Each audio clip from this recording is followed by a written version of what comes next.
తెలుగు భాషా ఉద్యమ పితామహుడు, బహుభాషా శాస్త్రవేత్త, చరిత్రకారుడు, సంఘ సంస్కర్త గిడుగు వెంకట రామమూర్తి జయంతి సందర్భంగా విజ్ఞాన వేదిక సేవా సంస్థ అధ్యక్షులు అల్లు శ్రీనివాస్ ఆధ్వర్యంలో వంటివిలోని సిగ్నీ స్కూల్ నందు తెలుగు భాషా దినోత్సవాన్ని నిర్వహించారు. ఈ సందర్భంగా గిడుగు రామ్మూర్తి పంతులు చిత్రపటానికి రిటైర్డ్ తెలుగు అధ్యాపకులు కలిగొట్ల గోపాల శర్మ పూలమాల వేసి ఘన నివాళి అర్పించారు. ఈ సందర్భంగా వారు మాట్లాడుతూ గ్రాంథిక భాషలో ఉన్న తెలుగు వచనాన్ని ప్రజల వాడుక భాషలోకి తీసుకొని వచ్చి భాషలో ఉన్న అందాన్ని వీలును తెలియచెప్పిన మూల పురుషుడు గిడుగు వెంకట రామ్మూర్తి అని పేర్కొన్నారు. పండితులకే పరిమితమైన సాహిత్య సృష్టి, సృజనాత్మక శక్తి ఉన్న ప్రతి ఒక్కరికి అర్థమయ్యేలా వాడుక భాషలో తీసుకొని వచ్చి గ్రంథరచన చేసిన చరిత్రకారుడు, మొట్టమొదటి తెలుగు వాడుక భాషా ఉద్యమ పితామహుడు గిడుగు అని వారి జయంతిని తెలుగు భాషా దినోత్సవంగా ప్రభుత్వం ప్రకటించిందని అన్నారు.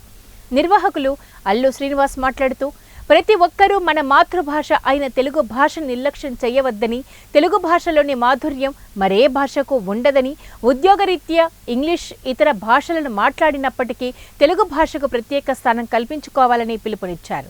కార్యక్రమంలో సిగ్నీ school director Harsingh, principal Kshatraparvati Singh, Indukuri Shivaji Varma తదితరులు పాల్గొన్నారు.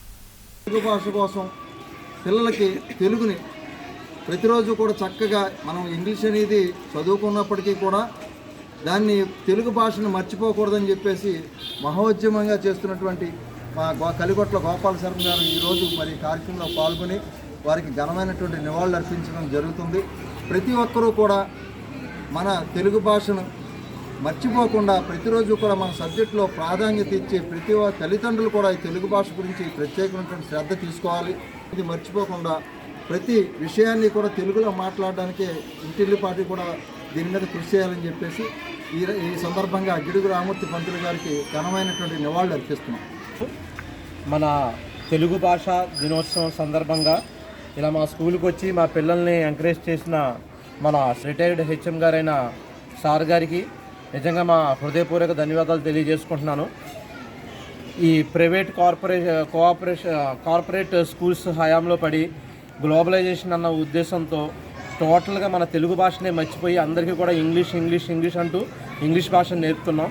ఇంగ్లీష్ భాష అనేది నేర్చుకోవడం అవసరమే ఇప్పుడున్న గ్లోబలైజేషన్కి. అలా అని చెప్పేసి మన మాతృభాషనైన తెలుగుని విస్మరించాలని కాదు.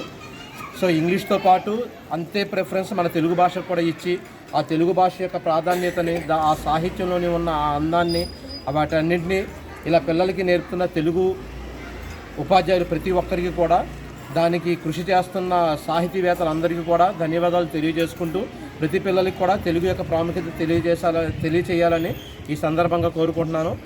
తెలుగు ఈ తెలుగు వ్యవహారిక భాషగా ఉద్భవించడానికి ముఖ్య కారకులు గిడుగు రామూర్తి పంతులు గారు, గిడుగు సీతాపతి గారు.